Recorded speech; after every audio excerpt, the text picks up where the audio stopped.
shadow. Her eyes, her mystery, but that's not so different than the way that he said, well, don't hide behind your eyes that way, baby. In his heart, he wishes her stardom, but his eyes want for her much more. That's not so different than the way that he said, there are so very few stars there. Ooh, don't hide behind your hair. It's a bit of gold and gray. Easy come the tears. You see a pathway, and then when they go away, and you slip towards the doorway, waiting there all day, all these years.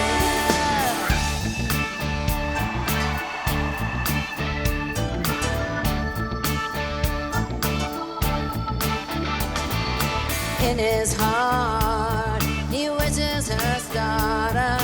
His eyes want for her much more, but that's not so different than the way that he says, well, don't hide behind your eyes that way, baby. Well, don't hide behind your hair. It's a bit of gold and gray. Easy come the tears. You see a pathway, and then when they go away, you slip towards the doorway, waiting there all day, all these years, hiding.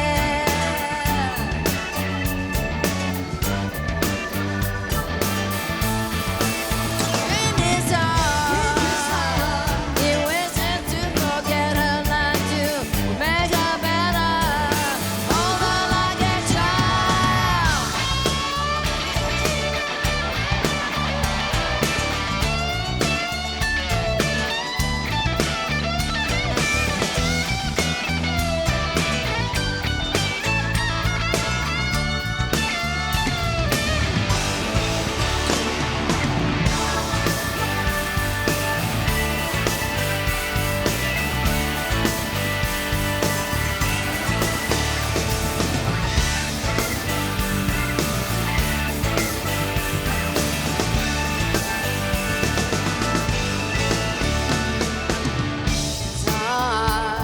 He wishes her stardom, but his eyes want for her much more. But that's not so different than the way that he says, well, don't hide behind your eyes that way, baby.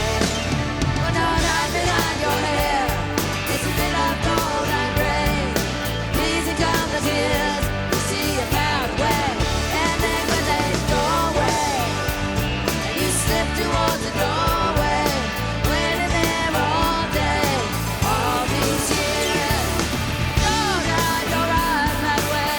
You don't hide anything, not anymore.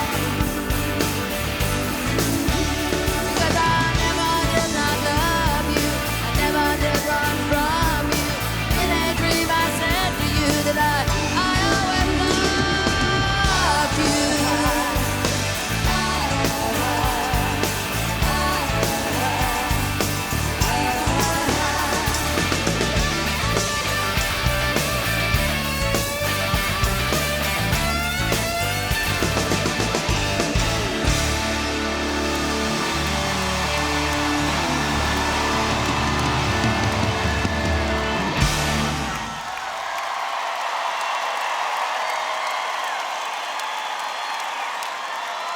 Welcome, everyone!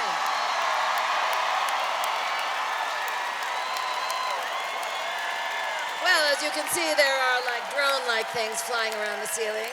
This could mean that you might be on camera. I'm so happy that you're here tonight. This is the second night of filming this show, and we just thought your city was the city to do it in. So I want to tell you a little bit about this show. We started last October. We did 28 shows that ended on the 18th of December. We didn't think we were going to go any further than that, and then we got lots of more offers. So here we are. We were so happy. It's been a bigger tour than we thought, and I said at one point, I think that we should film this because it's really special.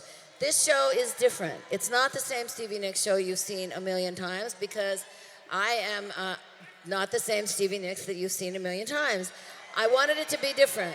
So I went back through something I will talk about a lot in this set. I went through I call it the dark gothic trunk of lost songs, and picked out some songs that were supposed to go on records and didn't for whatever reason. Songs that I just wanted to always do and was afraid to do. Lots of reasons why you don't do songs, because you go out and everybody says, this is the songs you have to do, and you just go along with it. This time I said, at my age, I am not just going along with it. I am doing some new songs. It's a trip. It's a journey. Come with me. Let's go!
Never seen anything like you. Falls in love somewhere in the twilight, dreamtime, somewhere in the back of your mind. If anyone falls, so I'm never gonna see you.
Thank you.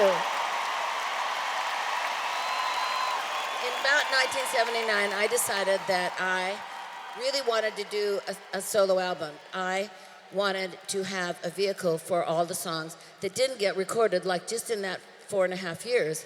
You have 3 writers, you have 3 or 4 songs, and you've written 8 or 9 songs. So I gathered Fleetwood Mac in a room together, and I said, Fleetwood Mac,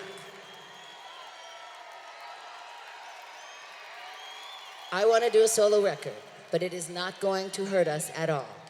If anything, while you guys are all off on vacation, it'll just keep us in the spotlight. I'd like to be able to do some of the songs that we weren't able to do over the last 4 years because there just wasn't room. So I make you a promise, Fleetwood Mac, that I am not going to break up Fleetwood Mac ever. I promise. And I banged that into their head to the point of they finally said, all right, just go. So I did. I got on a plane and I flew to New York to Atlantic Records, where I wanted to be, where all the great R&B greats were and had been and would be, and talked to Doug Morris, the president of Atlantic, and I said, I want to do a solo record. Everybody's cool with it. And he said, okay. And I said, I don't suppose there's any way that I could be like an extra member in Tom Petty and the Heartbreakers, is there? And he goes, nope, not gonna happen. And I said, well, what about who produces Tom Petty and the Heartbreakers? And he said, Jimmy Iovine. He's from here. He's from New York. And I said, well, can I meet him? Can I talk to him? And they said, yeah, we'll set that up. So I met Jimmy. I told him my plan and what I wanted to do. And he said, I'll do it. I would love to do it. So we all went back to Los Angeles. And Jimmy was finishing up Hard Promises for Tom Petty, and I got that little short couple of weeks of Zen time to really work on some of the songs for Belladonna. Belladonna, the song was already written. It had been written for a year, so I had a starting point. That was really the best part. I had a place to start. So I started writing like crazy. We went in to make the record, and between the girls and I and Jimmy, we were so rehearsed. And also Waddy, it's like we were a fine-tuned, rehearsed, organized machine. So we finished the record in 3 months, which was unbelievable, and less expensive than anybody thought. And at the end of it, Jimmy walks up to me in the studio and says, so Stevie, we have a problem. I don't know whether this is, now he's my boyfriend at this point. So I don't know if this is a boyfriend-girlfriend problem or if this is a music problem. I don't know what a problem it is. So I said, what is the problem? And he said, we don't have a single. And I'm like, the word single is like, it's elusive. So what the heck is a single exactly? I said, well, what? He said, I have a plan. That guy you're crazy about, Tom Petty? Well, this nice man has offered to give you a song. It's already recorded, it's fantastic, and he's offering to sing it with you if you would like.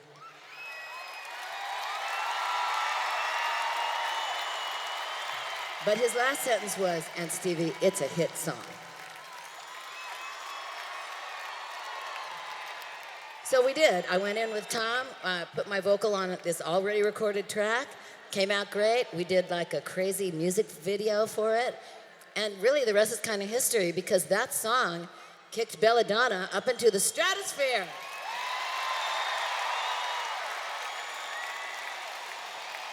We are going to do it for you now. It's called Stop Dragging My Heart Around. Thank you, Tom.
the big get even.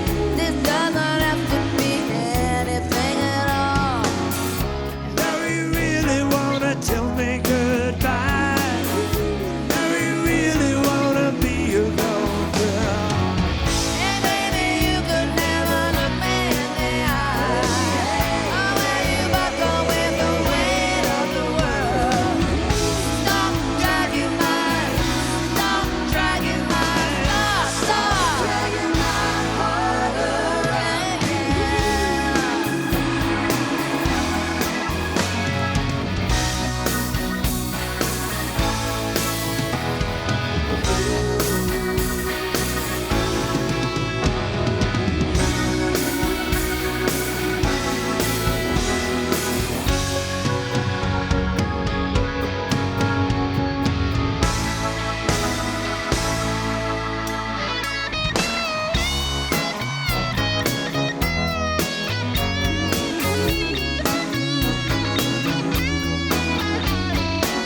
There's people running around loose in the world.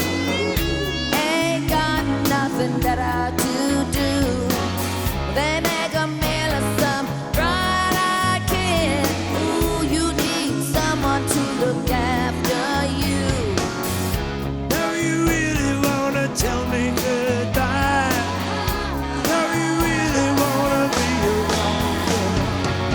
Hey baby, you could never look me in the eye. Oh, how you buckle with the weight of the world. Stop dragging my, stop dragging my, stop dragging my heart around, yeah.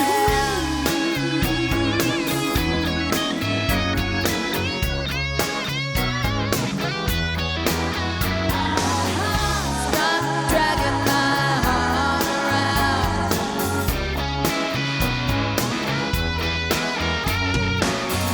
Stop dragging my heart around.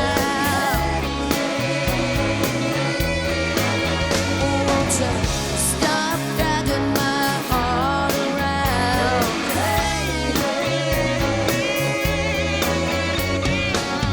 Stop dragging my heart around.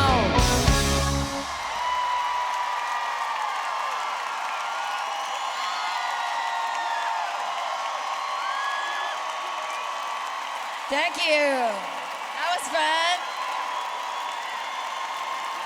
Any girl in a rock and roll band could have written this next song. Just happened to be me. The story of this song is that sometimes, you know, something happens to you and it's like a picture and it makes an effect on your brain. If you're an artist, you draw a picture. If you're a poet, you write a poem. If you're a songwriter, you write a song about it. That's what I did with this. Something like affected me so heavily that I, you know, went to the piano and wrote this next song. When we first moved to Los Angeles, Lindsay and I, in 1971, we were really young. We moved in with our producer, Keith, who let us move into his house for free, into his tiny little house. And the first person that we met was our friend Waddy Wachtel. Then there were 4. And we had our 12 demos that became the Buckingham Nicks album with us. But we had to redo them because they were demos. Even though they were really, really good demos, we still had to redo them for a record. So we went to work on that. We did the record. It went out. Nobody ever heard it. Lindsay and I ended up joining Fleetwood Mac. And then it was 1975. So in 1975, I had a Toyota. And the Toyota didn't have any reverse. And we'd been driving in the Toyota since like 1971. So it was really beat up. However, it got us from A to B. When we joined Fleetwood Mac, the first thing that happened was we went into rehearsal. And we started getting paid $200 a piece. He got $200 in cash, and I got $200 in cash for the first 4 weeks. Then on week 5, we started getting $800 a week a piece. It went from 2 to 8. And we were like blown away. We didn't know what to even do with all that money.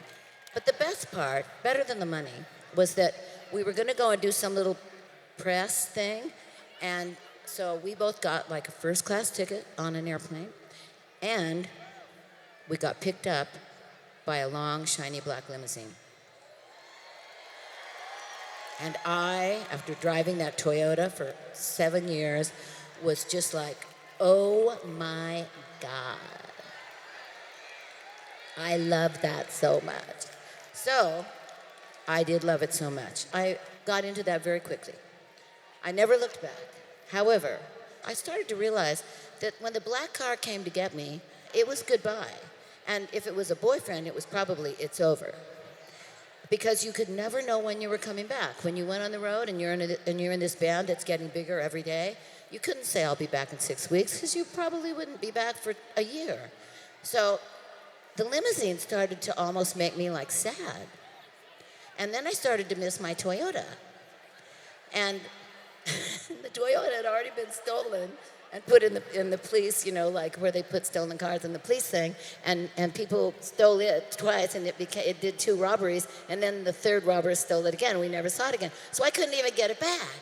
Anyway, this song is kind of the story of what it was like to go through that, from being really, really poor and having a Toyota with no reverse to having kind of everything, and that it wasn't all as good as you might think. Kind of crazy.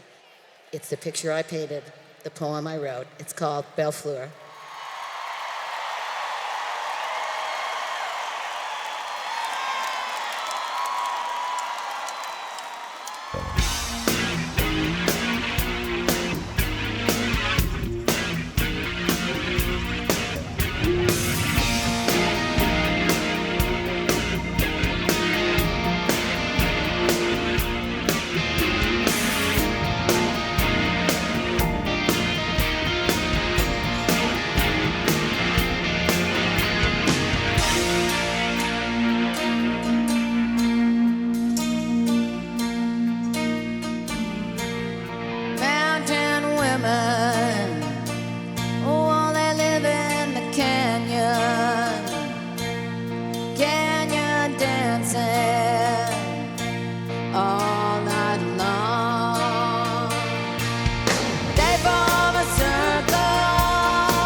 Thank you.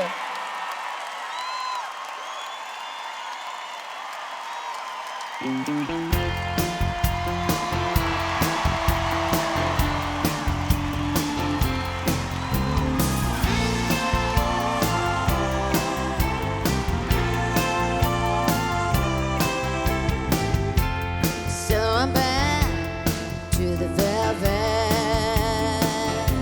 underground, back to the floor that I love, to a room with some lace and some paper flowers, back to the gypsy that I was, to the gypsy that I was.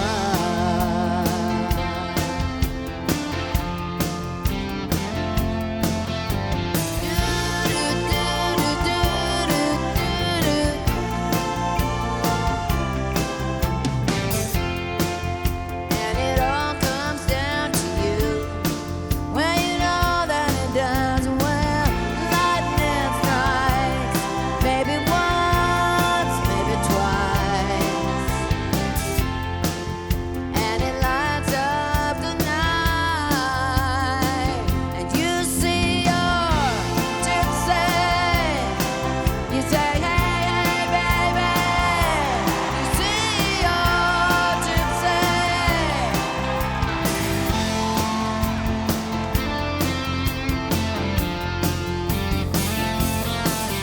To the gypsy that remains and faces freedom with a little bit of fear. I have no fear. I have only love. And if I was a child, and the child was enough for me to love.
chip off an already broken heart. I think the heart died long ago.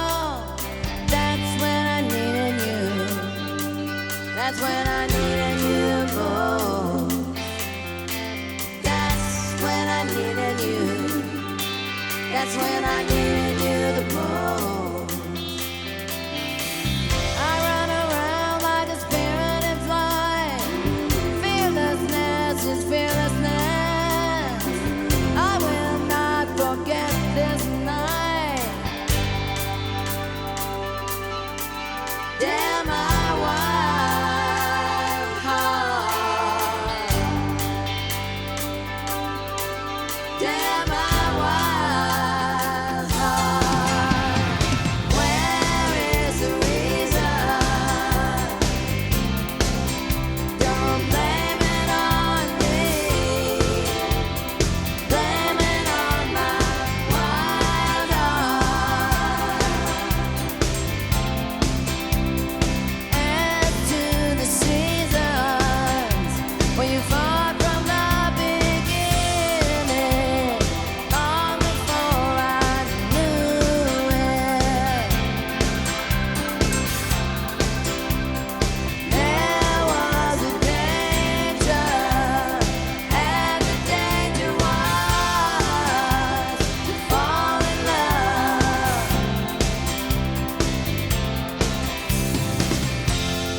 In dark sorrow that gets down into the darkest heart.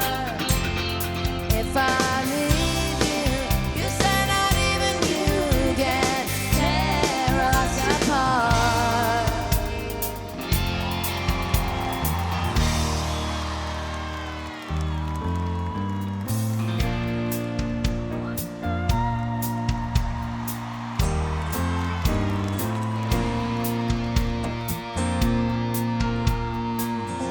You can ride high atop your pony. I know you won't fall, 'cause the whole thing's phony.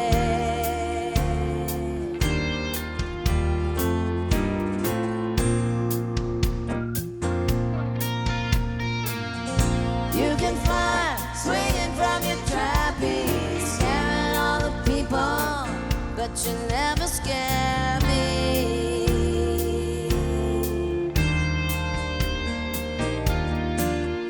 Oh, my belladonna.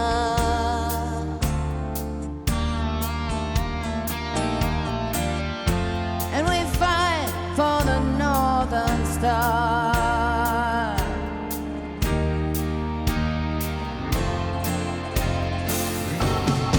No speed limit. This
Well, first of all, to start out this next story, I have to say this something. It's just a funny thing.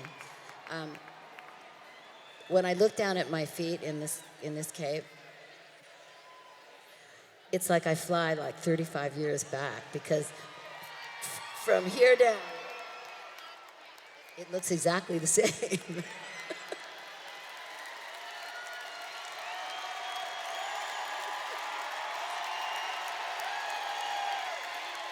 Oh, so that's what you 25-year-olds get to look forward to. The story of what we just heard was the story of Belladonna, the song, and Wild Heart, the song. When the record was done, we knew that we didn't have a lot of time because my other job was always calling. We threw a tour together very quickly. We went on tour. We actually filmed it at the Beverly Wilshire Theater, thank goodness, in Los Angeles. And we probably were out like 4 weeks, maybe. And I got a phone call from my other job saying, we have been in Paris, France at the Honky Chateau, 40 miles outside of Paris, for 4 weeks, and we need you now. I made a promise, so I said, you know what, you got to roll with the punches here. So I told Waddy and the rest of the gang, I got to go. We wrapped that up, and I packed a bag and got on an airplane by myself and went to Paris, to 40 miles outside of Paris, to a castle with no air conditioning and no ice. And Lindsay.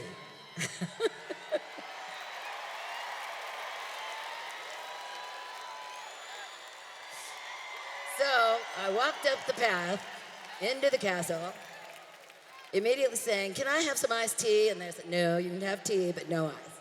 I knew that this was going to be an interesting endeavor here in a foreign country, in a castle with no ice, but this was my thing. Belladonna had been very, very successful, and I was thrilled. Thrilled. However, I was also a little terrified because was I going to be that girl who walked out of a big band, made a really good album, and it was like a one-hit wonder, and then Belladonna was just a fluke? Well, that's what I thought. So I went to Paris, writing pad in hand, and I had already written Wild Heart. I was like ready. Already written that, and I was already like on the third song. I'd already written my songs for Mirage. They were in the trunk of lost songs. And I pulled them out. Here, Fleetwood Mac, here's the songs that you want.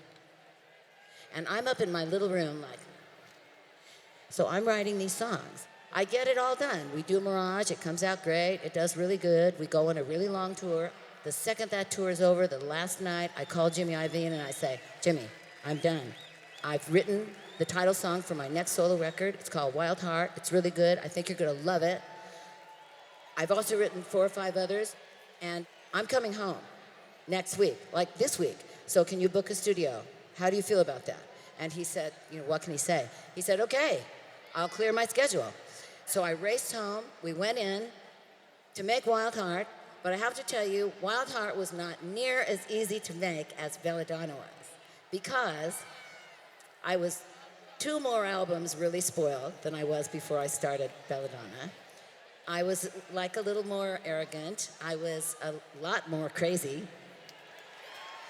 a lot more about having my own way, a lot less of a team player, actually. I'm saying this about myself. So, I walked into the studio, and I think Jimmy immediately, Jimmy was not and never was crazy, like us, like all of us. So Jimmy said, all right, let's go. So we started to make this record, and it wasn't easy. However, it was different, and that's what I needed. I needed it to be different. It was kind of like uniquely wild. So when it was done, I loved it. I was so proud. We put Wild Heart out. It did really well. It was just as successful as Belladonna, and I got to step back, stand back, and say to the world, Belladonna was not a fluke. But most important, Wild Heart was responsible for that. And because of Wild Heart, Stevie Nicks' solo career was not a fluke.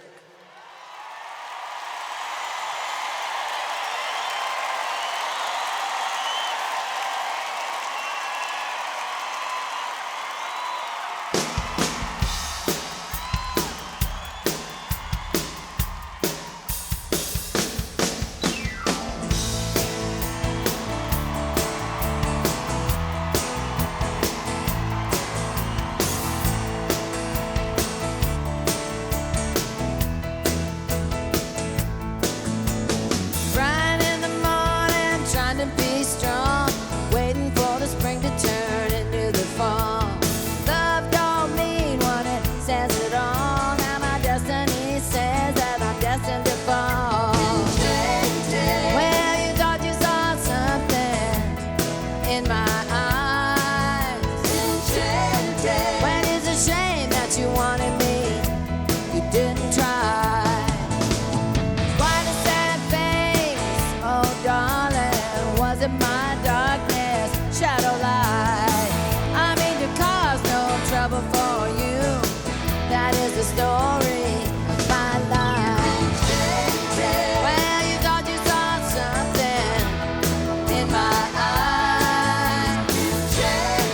Well, it's a shame that you wanted me, you didn't try. Well, it's just a lie through the night, enchanted. Ooh, I hope you make it.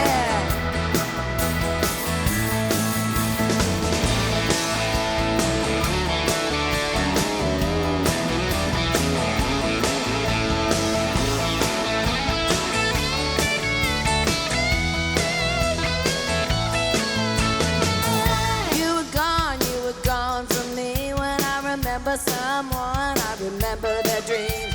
In those dreams that no one knows of, my destiny says that I'm destined to run.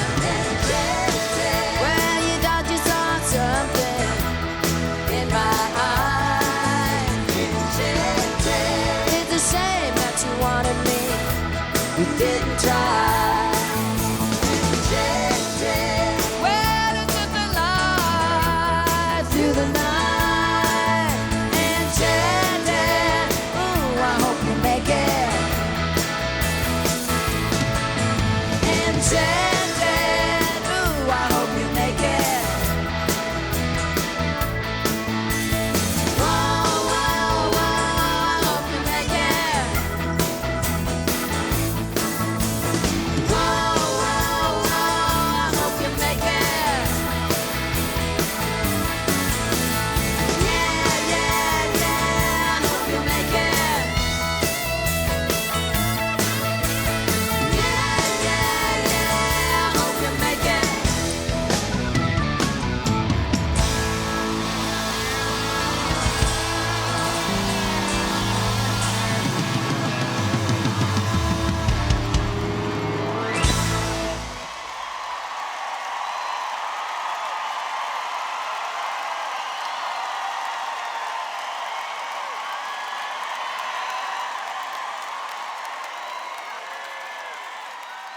This next song was written in 2005.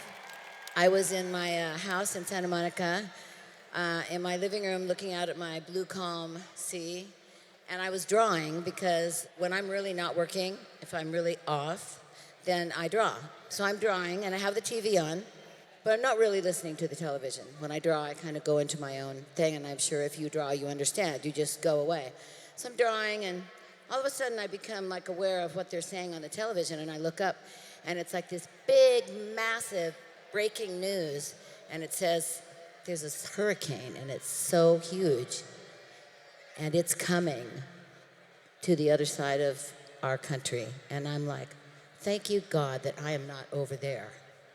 Because look at this calm ocean, and think what they must be thinking.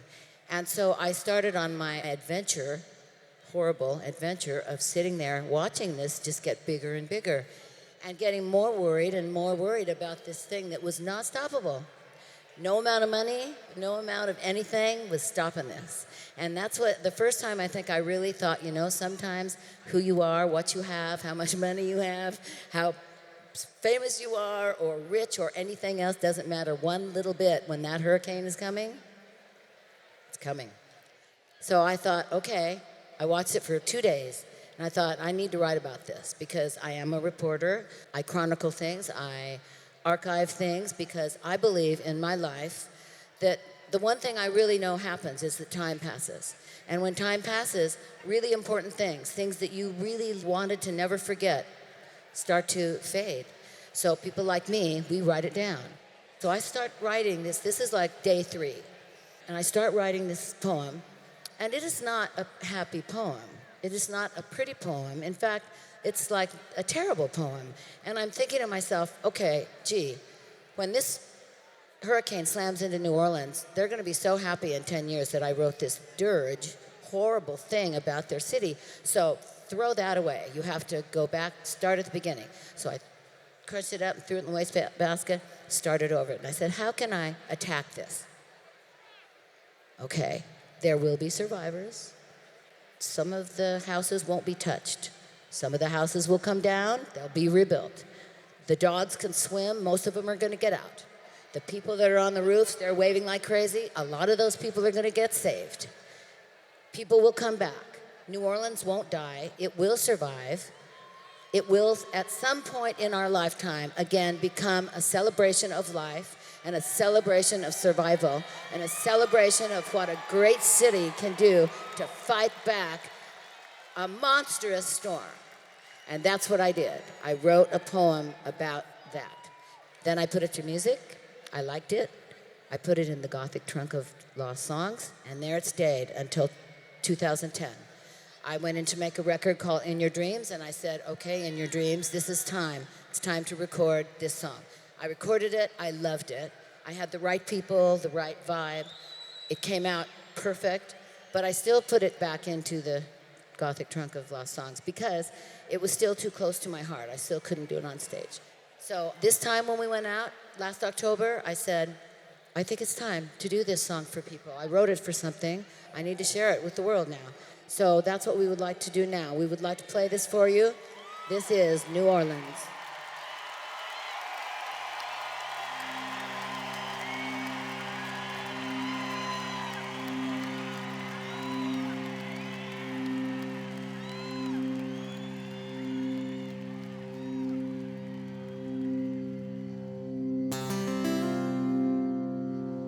In the city of dreams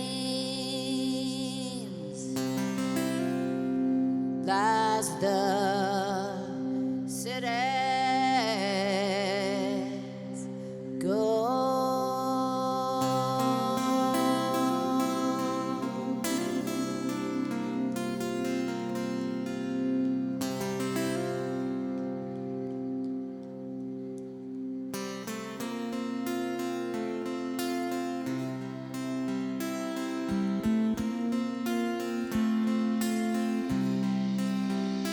There's a beginning, there's a middle and an end. In this city we reach out for the middle ground. We throw a great party so hearts will start to mend. And we forgive, at least we try. In the midst of the sea of dreams lies a perfect storm. In a sea of tears lies the city's ghost. In the spirit of the Mardi Gras, when the people hope that their lives will get better. The people hope that their lives will get better. I wanna get a room in New Orleans. I wanna sing in the streets of the French Quarter.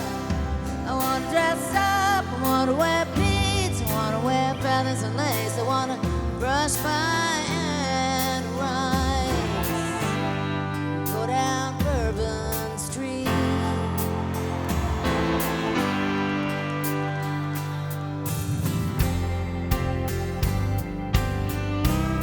I see a sea of smiles,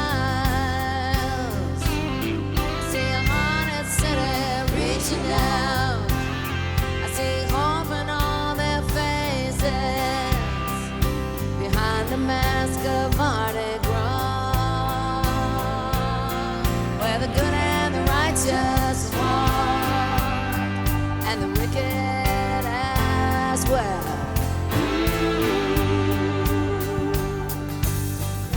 I wanna get a room in New Orleans. I wanna sing in the streets of the French Quarter. I wanna dress up, I wanna wear beads, I wanna wear feathers and lace. I wanna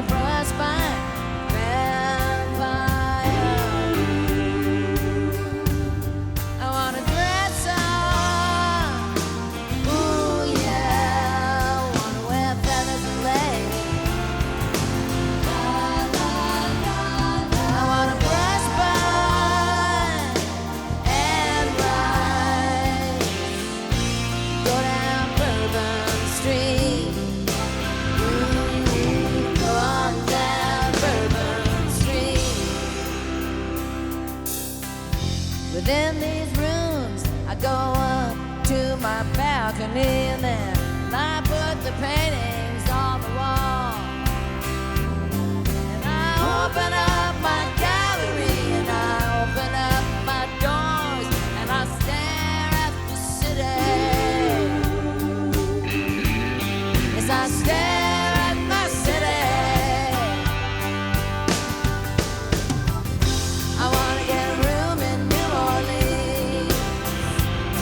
I wanna sing in the streets of the French Quarter. I wanna dress up, I wanna wear beads, I wanna wear feathers and lace. I wanna brush my vampires.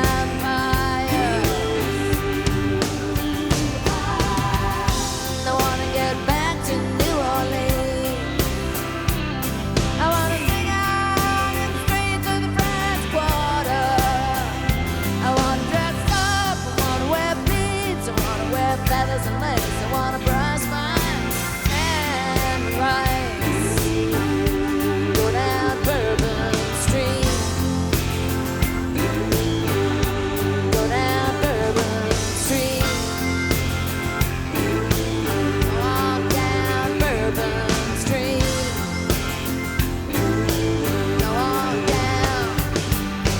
Go on down. Go on down. Go on down Bourbon Street.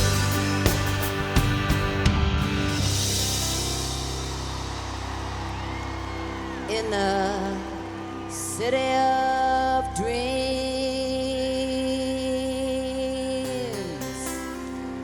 lies the city's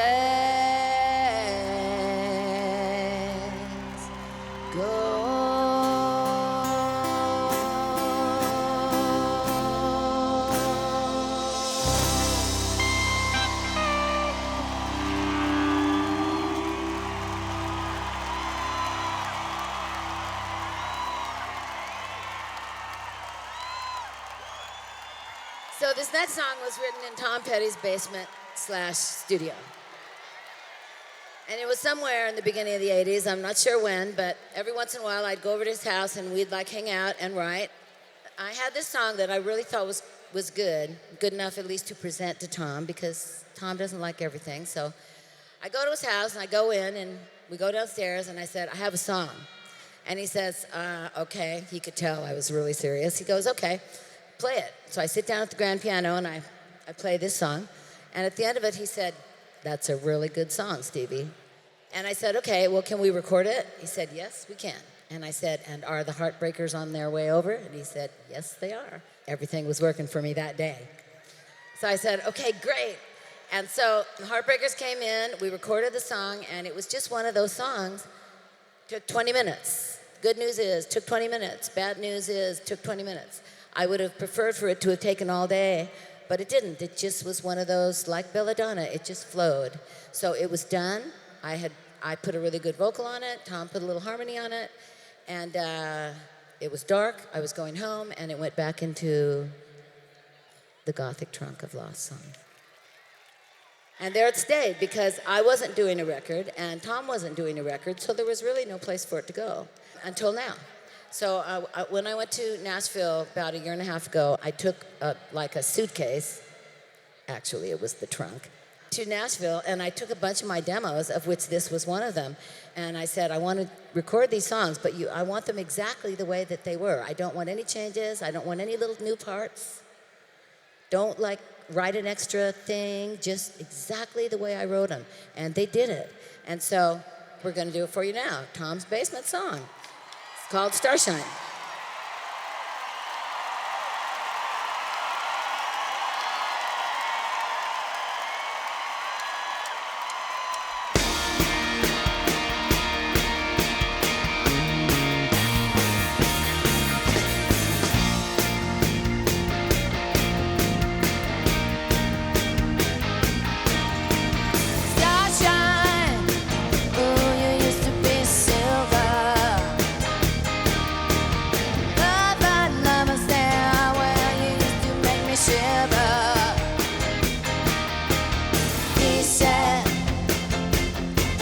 Baby, this is the price of being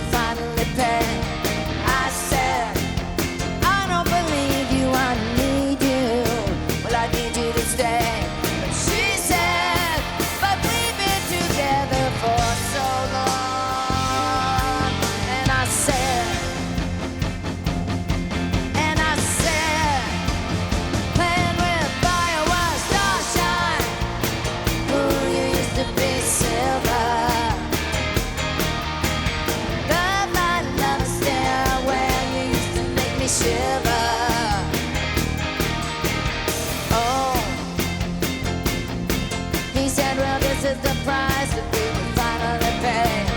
I said, no, I don't believe it. I need you. Well, I need you to stay. But she said, but we've been together for so long. And I said, playing with fireworks, playing with fireworks wrong.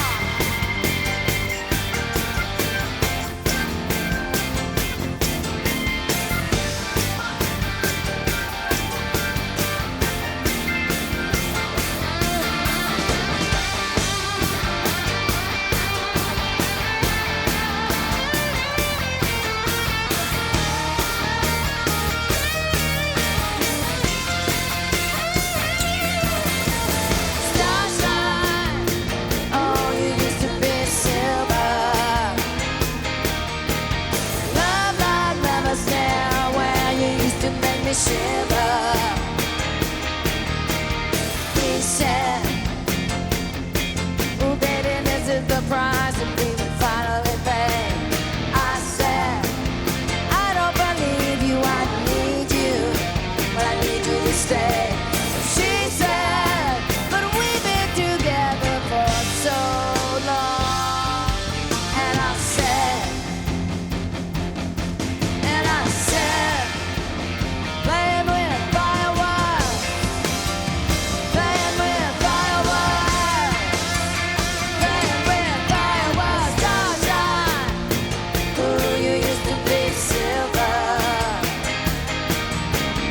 Run, run, run away on down, you make me shiver. Run away, why don't you run away, baby? When I told you what to do with your life, but you did not save me. Oh yeah, you told me what to do with my life, but you did not save me.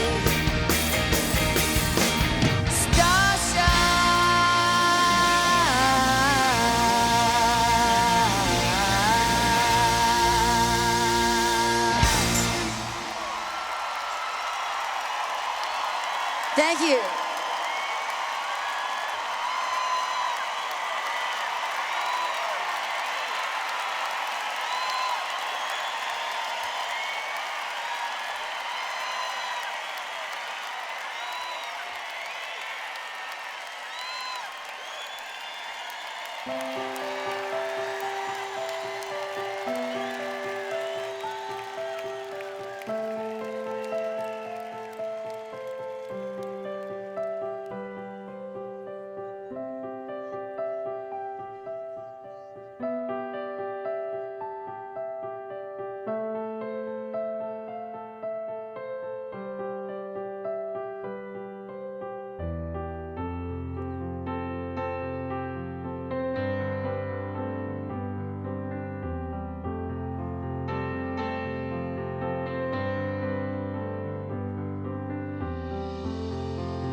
This is for Prince.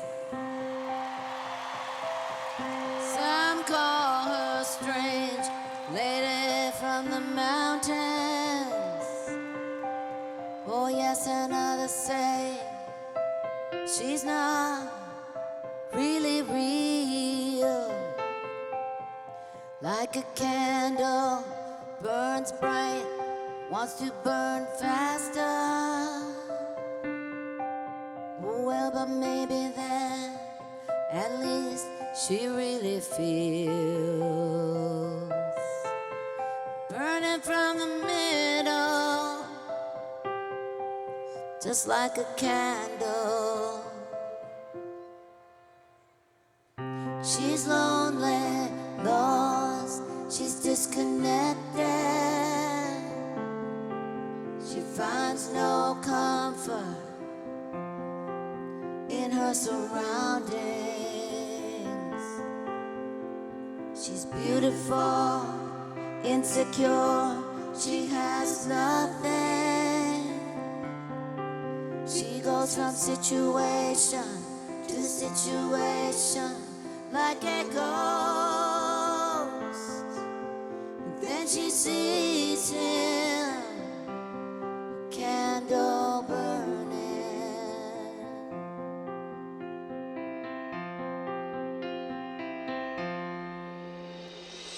Strange, she runs with the one she can't keep up with. Ooh, it's so strange. He slows down, he's so desperate to stop her. And they meet in the middle. They both run from the one who hunts them. And they drop to the forest floor, frozen.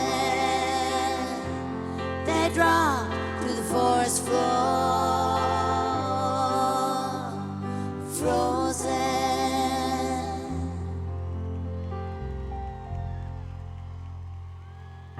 He loves her, but he needs his life alone as well. But does he know the road or the reasons why? If he leaves her, he'll be losing the chance to stay alive. But the candle, it burns bright, then the candle dies. Burning from the middle, it's like a candle.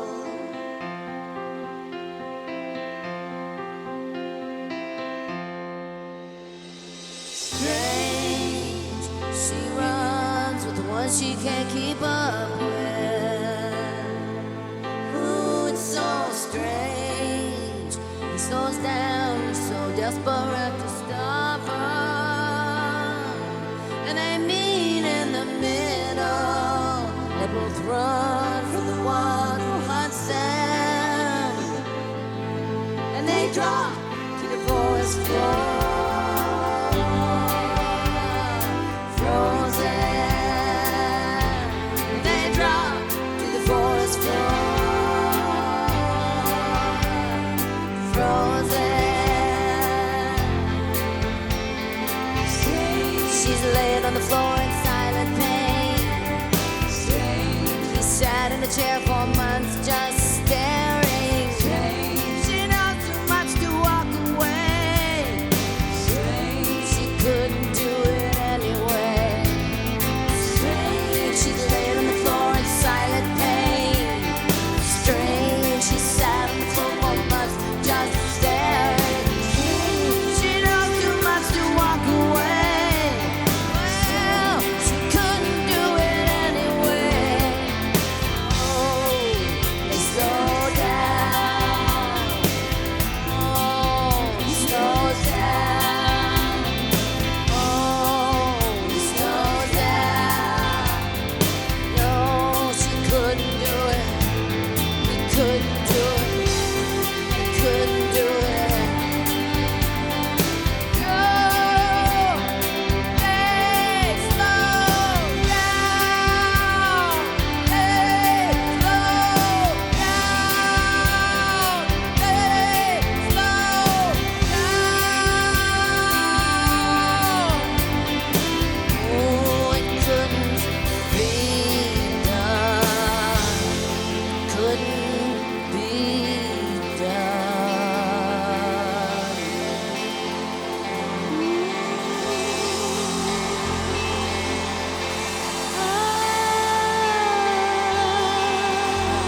Thank you.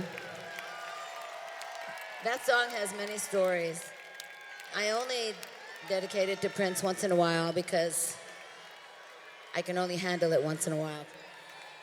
He changes it slightly.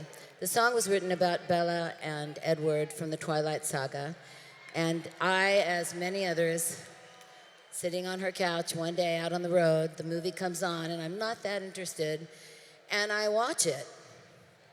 And by the time the second movie, Eclipse, is over, I'm like hooked.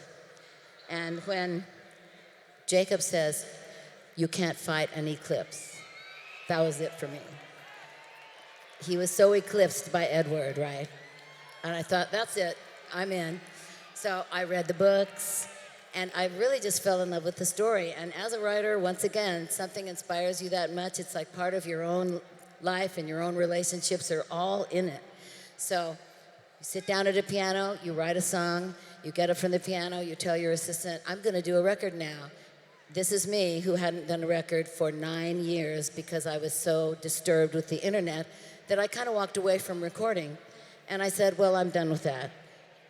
I have to write a song to wrap its arms around Moonlight. I can't just put the song out by itself. So once again, I called Los Angeles and said, let's go. I think that when you have a song like this that can make you feel that way, and only because this is all being filmed, I can say this. If you've ever been in that kind of love, then you can experience with me. If you haven't, you can still experience with me what it is like to feel that way, and that's what I love about this song.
too much.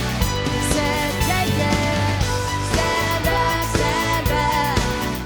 In the middle of my room, I did not hear from you. Well, it's alright, to be standing in a line, to be standing in a line.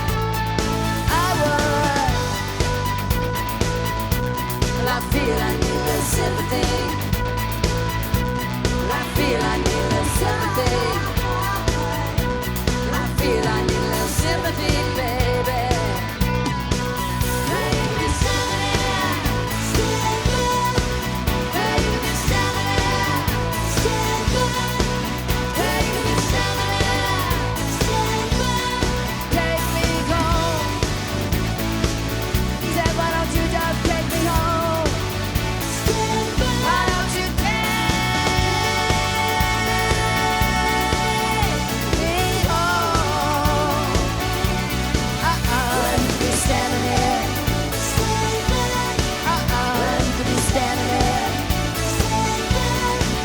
When you be standing there, stand back. When you be standing there, stand back.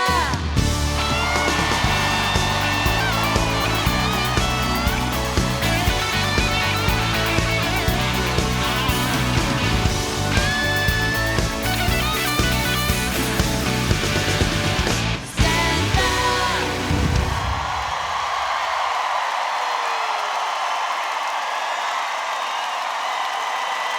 Thank you.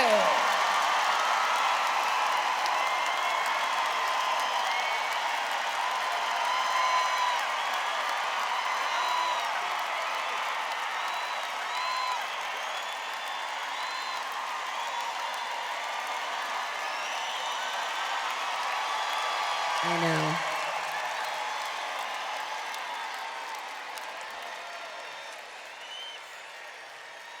So this is my Prince story. I got married in like 1982 for 3 months. It wasn't a big deal. It was a big deal, but it wasn't a big deal. But anyway, I was on my way to my honeymoon in Santa Barbara, and my new husband worked for Warner's, and he had introduced me to Prince at Warner Brothers before Prince was really Prince. I mean, his name is Prince, so he was always Prince, but he wasn't Prince. Anyway, he was in this, it was like a little kind of cocktail party soiree, and he took me over and introduced me to Prince, and Prince was very quiet and very much in the corner, and I sat down with him, and I talked to him for a minute, and not very talkative, and I said, you could kind of feel this vibe, you know, you knew that there was greatness there, but he wasn't talking. So I finally said to him, well, you're gonna have to learn how to talk more, because you're just gonna have to. Because I am a social butterfly, and I am now going to mingle with the rest of the party. So, nice meeting you, bye-bye. So I go off and, do the rest of the thing. I didn't see him again for several years. So anyway, on the way to Santa Barbara, this song comes on, and my husband Kim says, he looks at me and he goes like, what are you doing? Because he can tell that I'm like, I'm humming, I'm writing a song to Prince's song. But I don't know it's Prince. And I go like, I take 1 second, I go, who is this? And he says, it's Prince. And I said, well, I'm writing a song to Prince's song right now in my head. And he said, well, you can't do that because it's a Prince song. And I said, no, I'm doing it right now. My head is like a typewriter. It's happening. And so I said, we need paper and pencil, and we need to record it on a cassette, and then we need to go back to Los Angeles and go to a studio. So that was it. That was the honeymoon. U-turn, straight back to LA. And I went into Sunset Sound, which we have already sung about in Bellflower, and I took just the very small band, like 4 or 5 people, and the girls, and we recorded it. And it was really good. And I got to a point where I had to say, okay, hold up, everybody. We have to call Prince, because we can't just keep working on Prince's song without Prince knowing about it. So I called everybody I knew, management, agents, everybody, and said, does anybody have a number for Prince? And everybody's like, no. And I'm like, well, you have to get it. So finally, an hour later, somebody walked in with a number. So I call the number. The phone answers, and somebody says, hello. And I go, hello, Prince, this is Stevie Nicks. And he says, Hello, Stevie Nicks. This is Prince. Then, of course, I'm dumbfounded. Then I don't even know what to say. So I go, well, Prince, I have to tell you, the reason I'm calling is because I heard your song that I love. I just started writing another melody and lyric on top of your track. I'm sure he was going like. And I think it's really good, and I would really like for you to hear it, because if you hate it, then it's over. It's no problem. And I said, are you in like Minneapolis, in the frozen tundra with the Twilight people? He said, no, I'm in Los Angeles. I said, can you come over to Sunset Sound? He said, yeah. And he said, they'll be there in 20 minutes. So I'm like, okay. So I put the phone down, and I tell everybody, and we're all like truly terrified. And so when he comes in, we're all like standing like this, you know, and we're like the lineup. And he comes in, and we're all so freaked out, we don't even know what to say. So he finally says, okay, well, show me what you got, play it. So we play it, and he loves it, my friend. He loves it. So I said, well, would you like to play on it? And he said, yes. So he went out, and he played some synthesizer, and he played some keyboards in the middle, and he played a little bit of guitar, and this took under an hour. And then he said, you know, I love it, Stevie. Keep in touch. Send me a tape. Let me know how it's going. Got people to see and places to go. And off he went, and I walked him out to his car, and I swear, if my memory serves me, it was a purple Camaro. A purple Camaro. And he got in his car, and vroom, off he went. And I didn't see him again for a couple years. And that song, Stand Back, became like a massive hit. So the riddle is that Stand Back was written to Little Red Corvette. Anyway, now that he's gone, I couldn't be happier that I actually stole that song from him, driving along in the car on the coast of Santa Barbara, because it became a link between him and I, and it did make us fast friends for a very, very long time. And Prince was always worried about me, because I was somebody to worry about for a long time, and he worried about me all the time. So now that he's gone, I know that, first of all, he's standing right here, and he's still worrying about me. And sometimes, when I'm really nervous and I walk out on stage, I will just say, Prince, walk with me. And he does, and I can just feel it. So anyway, that's my Prince story. Okay, moving on. When Buckingham Nicks came out, it really didn't go anywhere. It actually did, but we didn't know it did. It was simmering all over the United States, but we didn't know that, so it was like, wasn't really helping us very much. So we just let it go and started another record, a spec album, remember? We did. And so this song kind of, you know, it was never a single because we never really thought about it again. So all these years later, every time we go out, Waddy will say to me, Stevie, let's do that song. And I always feel like we shouldn't. I don't know why. It's an ominous thing, but for some reason I go, no, we shouldn't. So this time I said, well, okay, I wrote it. I sang it. I guess we can do it. So, okay, we're going to do it for you now. It is called Crying in the Night.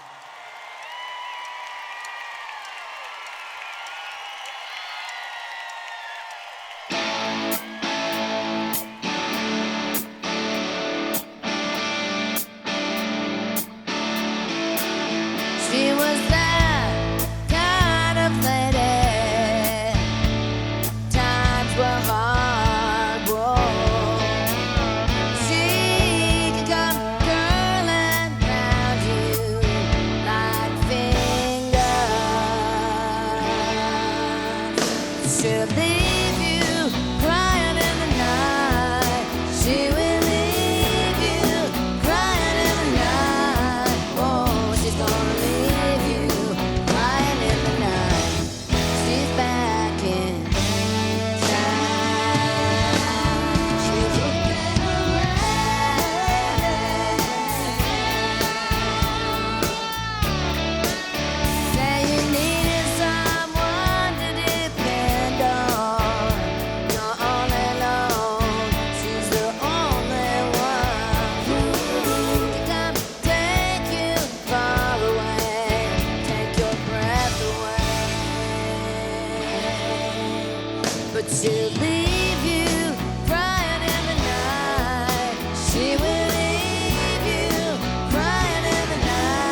Thank you.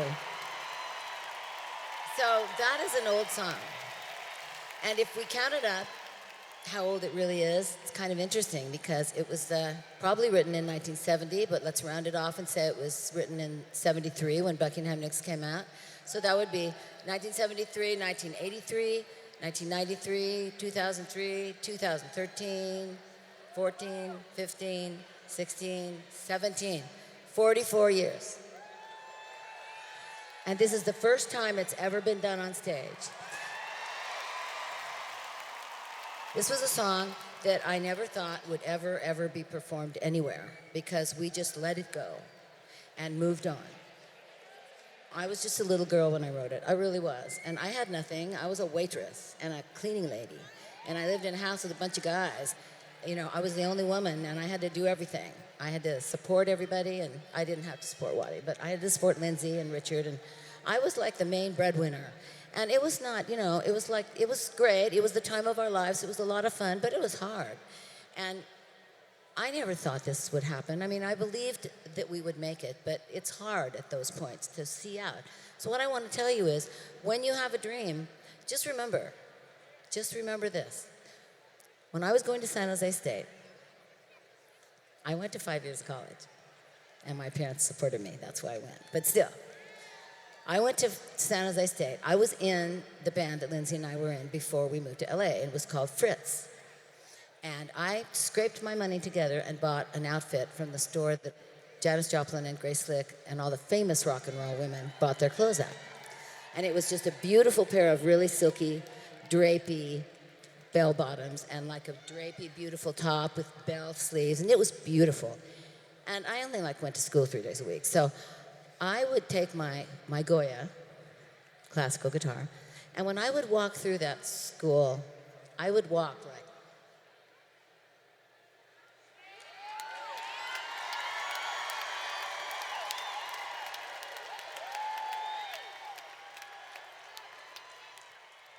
I swear to God, people would part because they thought she must be someone. I believed it. I said so, and I believed it, and I painted the picture, and guess what? Here I stand, 43 years later, singing a song that I never thought would ever be sung to all of you, and getting to film it. So I just want you to hold on to your dreams, and remember that even though it's kind of a crazy time right now, it has nothing to do with your dreams. Don't let anybody ever tell you that you're not pretty enough or smart enough or talented enough or educated enough or anything enough, because you are. You have it right here in your hands. Right in your hands. It's all there. So I wish you all that. Goodness. Okay, that's it. I'm done preaching. Church is over. Okay, next song. I don't remember who it was about, which is odd, but this is my favorite song to sing with the girls. So it's called If You Were My Love.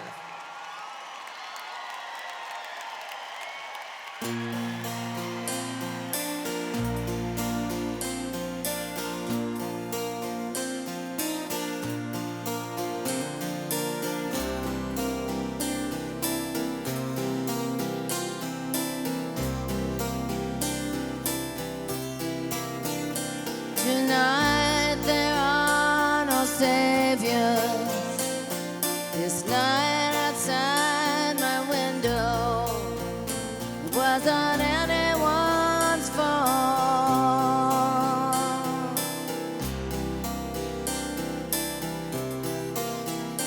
As the moon rolls over the mountains, you are lost in your dreaming.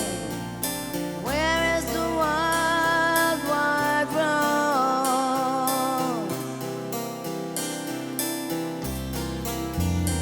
I tried to explain it to someone that was crying.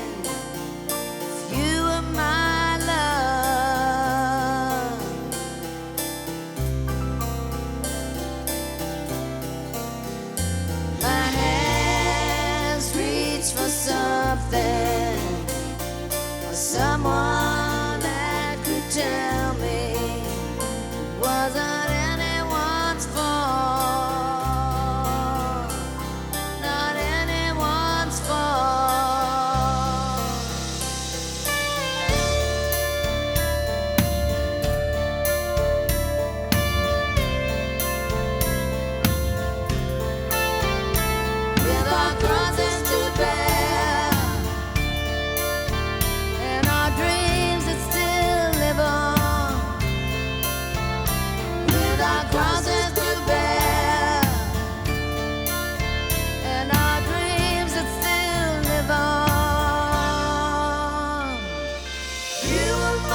pretend at all, at all, at all, at all, faithful.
Rock on, gold dust woman, take your silver spoon, dig your grave, yeah. It's a heartless challenge. You pick your path and then you pay for it. You pray for it.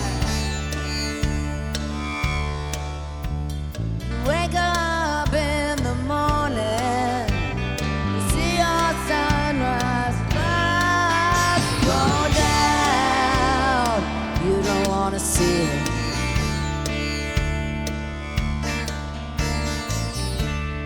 Lousy lovers pick their prey, but they never cry out loud. Ooh, they don't cry out. Did she make you cry, make you break down, shatter your illusions of love? Is it over now? Do you know how? Pick up the pieces and go home. Well, did she make you cry, make you break down, shatter your illusions of love? Now tell me, is it over now? Do you know how? Pick up the pieces and go home.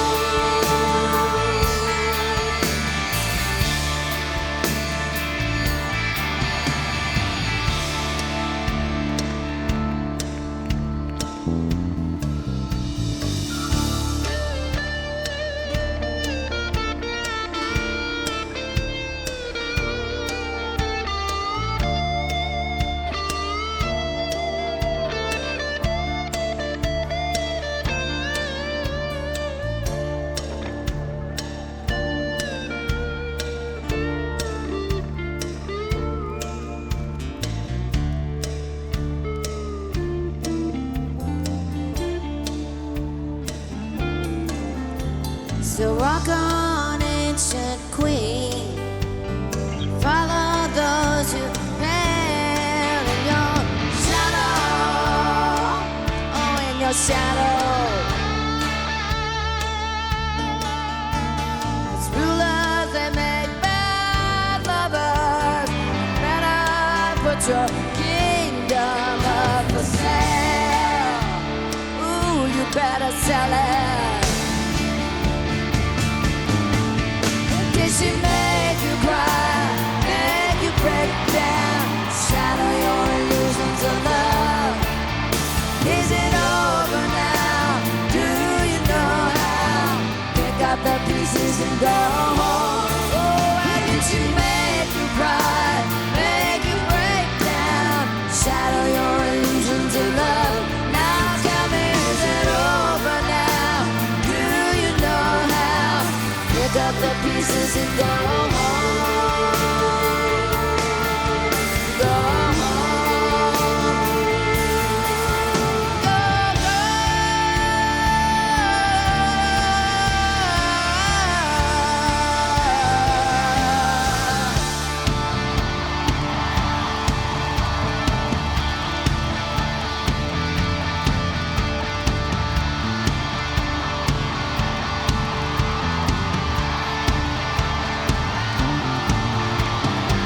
Ooh, pale shadow of a woman.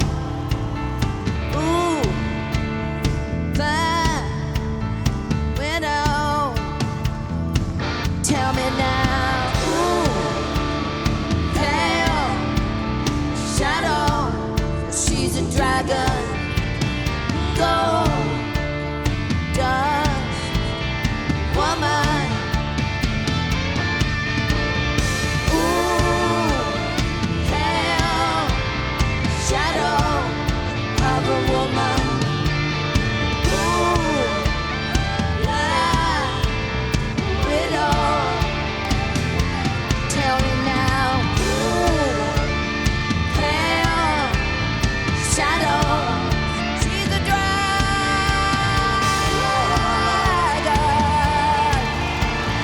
Woman, she's running in the shadow.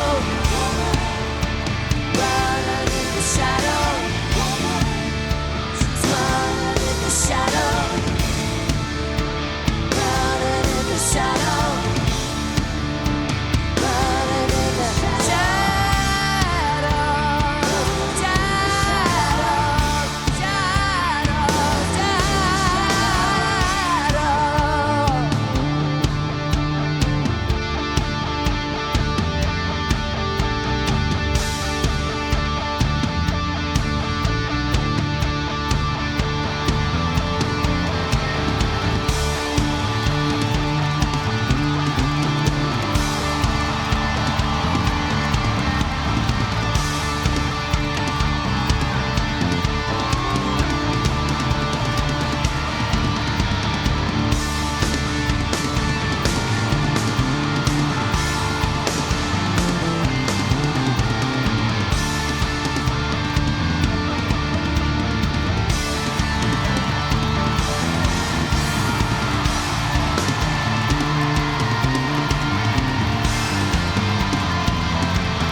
Baby, baby, baby, baby, baby, baby.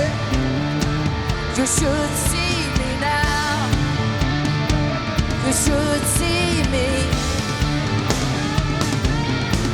Oh, baby, baby, baby, baby, baby, baby.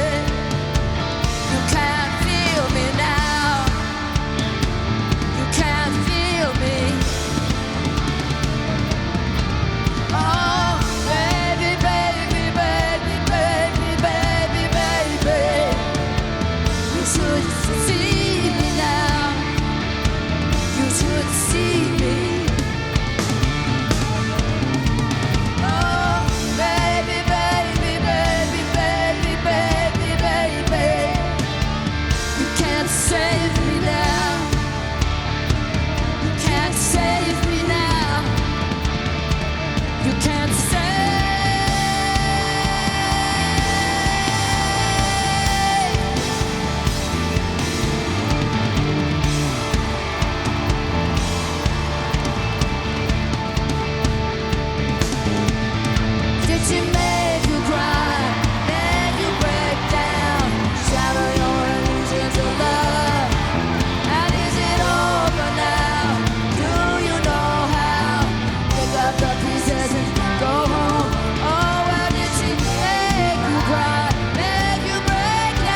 Goldust Woman, just for a note, a footnote.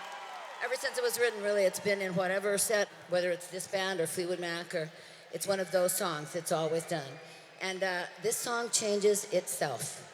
Sometimes Fleetwood Mac just did 220 shows of it almost 2 years ago, and it was the same crackhead chick looking for drugs over there, just in a different way. And every time it's done, she morphs herself into telling the story in a different way. So I never really know where she's going. So thank you for getting into the world of her craziness.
Thank you, everybody. Thank you for being an awesome audience in the first place. Second of all, thank you for standing out there and letting me sing these songs that you probably never heard before and listen to all these stories that you probably never heard before and let me do this and give me the freedom of being able to walk on this stage in your city and actually do something that's really new and really fun for me. I appreciate it more than you'll ever know. It's been like starting over, like I'm, 20 years old and I'm just starting over, and it's all because of you. Thank you so much. Dreams come true, even for me, still at 68 years old.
Fine. told your soul that your dreams are mine. Still, it's hard to find. I know. Dreams are mine, and still it's dead in mine. I know. Your dreams are mine, and still it's hard to find. Oh, you know your dreams are mine, still it's a state of mind. Take me like the wind, child, take me with the sky. Take me like the wind, baby, take me with the sky. All the same, all the same, all the same. Rihanna, all the same, you baby, all the same, all the same. Will you take me with you to the sky? Why don't you dream on? Why don't you try hard? You can't leave us. Dream on it till it dream on.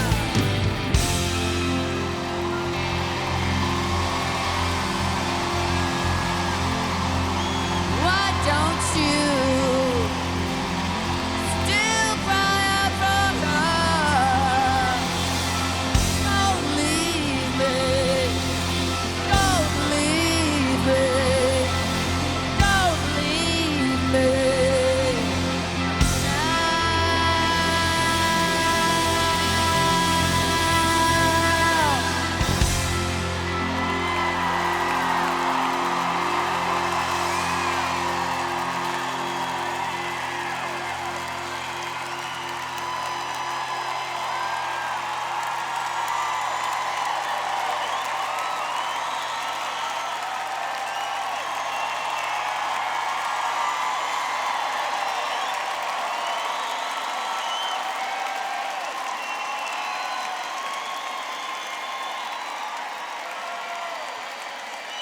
Thank you, everybody. That song, she's another one of the, like the Magnificent Seven, I call them, the songs that you have to do. Right after the Buckingham Mix came out, Lindsay actually got a job. Lindsay had never had a job except like 5 minutes worth of being a telemarketer on the phone, and that lasted an hour, and he was done. So really, what was he going to do? So I didn't mind. I was, as I've already said, a cleaning lady, a very good one, actually, and a waitress. Not that good of a waitress, but still, I made money. So Lindsay got a job. He was going to go on the road with one of the Everly brothers. I don't know to this day, because Waddy hasn't really told me where the other Everly brother was, but he was not there. So Waddy was going to be the other Everly. But Waddy got a better offer from Linda Ronstadt and went on the road with Linda Ronstadt, one of my big inspirational singers. So Lindsay got offered the job to be the other Everly. So the Everly lived up in Aspen, Colorado, and they were going to rehearse up there. So me and Lindsay and our dog, Ginny, our California dog, Ginny, and my California girlfriend, Terry, because I wasn't going to go up there by myself because he was going to leave, we popped into our Toyota with no reverse, and off went the California girls and the California boy and the California poodle to Aspen. So we got up there, barely, and moved into this horrific little apartment that was owned by this crazy, probably totally other things, fisherman. And Lindsay went into rehearsal with the Everly. And Terry and I looked at each other and said, this is never going to work for us. So as soon as Lindsay leaves, we're going to find a new place to live. So we just waited for him to go. So very soon, a couple days went by, he gets in the car, and off he goes with the Everly and their band. And so me and Terry and my dog, Jenny, we're standing like, have a good time. And off they go. And Terry and I move into a really, really cheap, but nice motel. We had $250. So then we decided we would network the city. We would meet people, and somebody would let us have a room in their house. So we did, and we did meet people that gave us a room in their really fantastic condo, which was really good. And so we lived there for almost 3 months. And at one point, these guys, who were very nice and asked nothing of us, said, we're going to dinner with some very cool people. Would you guys like to go? So we said, sure, of course. And for some reason, I took my guitar like I was going to play. Not really, but I took it. So we go to this, it must have been like a $10 million house. And we walk in, and I'm just like, and there's a view. It's just, I'm like, oh, this is so me. And so they're getting ready to go to dinner, and I asked the people, can I just stay here and sit on your beautiful carpet? And because I'd like to write a song in your house. And they said, absolutely, great idea. Of course you can. And so I stayed in this house by myself. They trusted me. And I thought about my relationship with Lindsay and about how long we'd been working. It was 1973, and we'd been working on our music since 1968. Thought about, should I stay in this? Should I go back to school, which my parents wanted me to do? Should I, all the things that go in your mind? And I finally, by the end of this song, I said, no, Lindsay and I have worked very hard on this all these many, many years, and we are really, really good.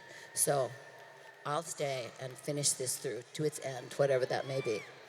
So I made that decision.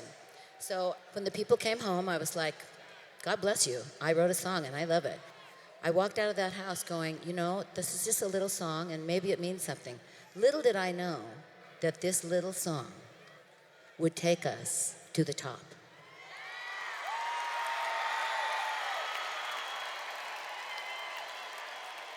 And it did. It is the song that we play every time we do a TV show. Every time we do anything, this is the song we want. I say, don't you want to hear something new? And they're like, no. So this is dedicated to Max, the favorite of all the children. This is Landslide.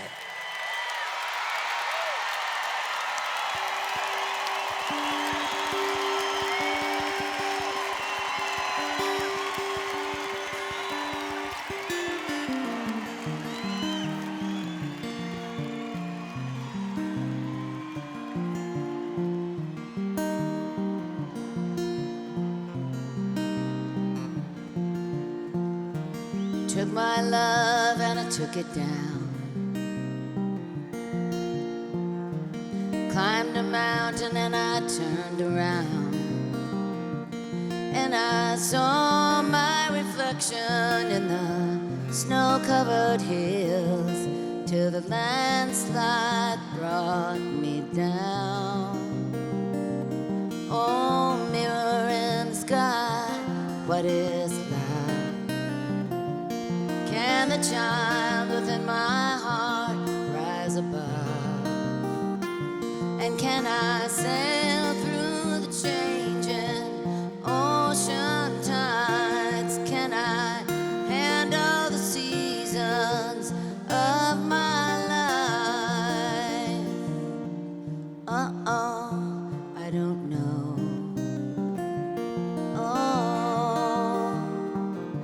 I don't know.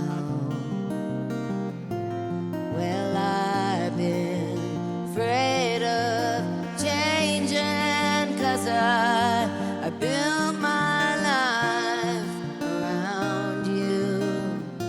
Oh, but time makes you bolder. Children get older. I'm getting older too. Yes, I'm getting older too. So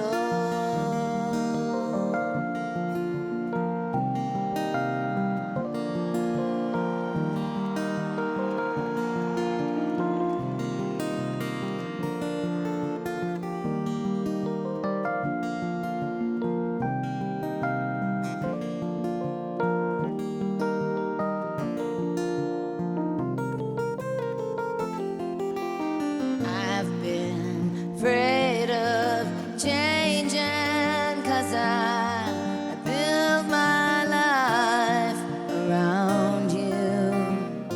Oh, but the time makes you bolder, and the children, they get older. I'm getting older too. Oh, yes, I'm getting older too. So take this love, take it down. Oh, if you climb a mountain and you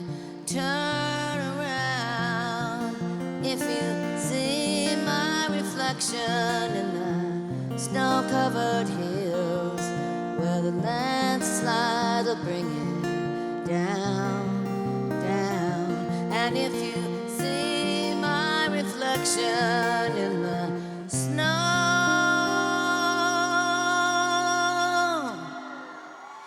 covered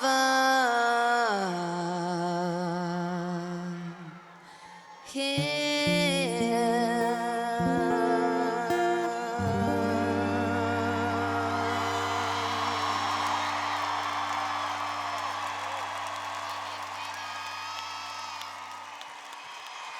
Well, the landslide will bring it down. Well, the landslide will bring it down.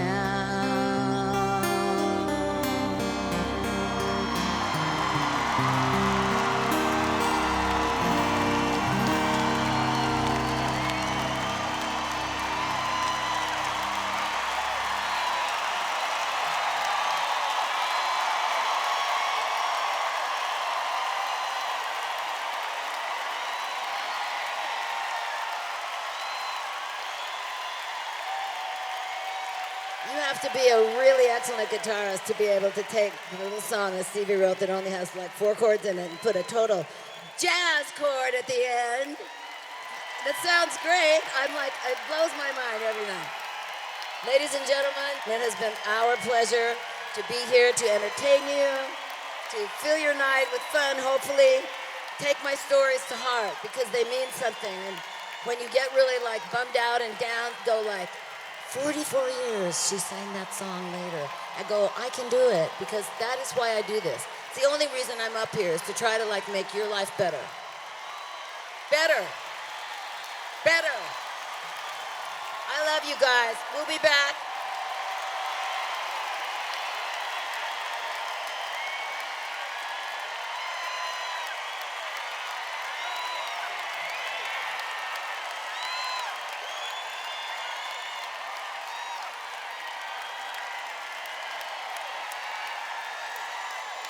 We'll see you next time, everybody. Take care of each other. Save the world. You can.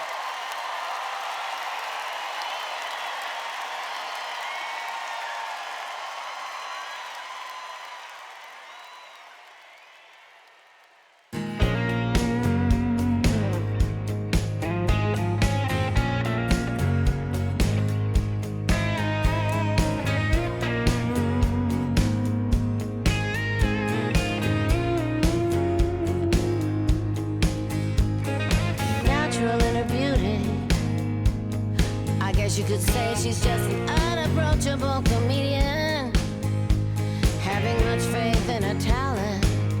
She did a work no comedian has not been the clown. She did her work, but her heart was quietly crying. I guess she even felt guilty about even dying. Sad Mabel Norman. So my friend is continuing on a destructive road. His life passes before him like an unfortunate circumstance. He and his friend are at odds, and he is not winning. Why does someone always have to win? He says it matters. Strange things to follow when you love someone. So you put that someone in exile. How about I call you beloved exile? He called today. He says, don't give up. I asked him, what are you talking about? I said, things are not the same since you've been gone, bone burned down, and still it's all the same. So I moved away from the house that held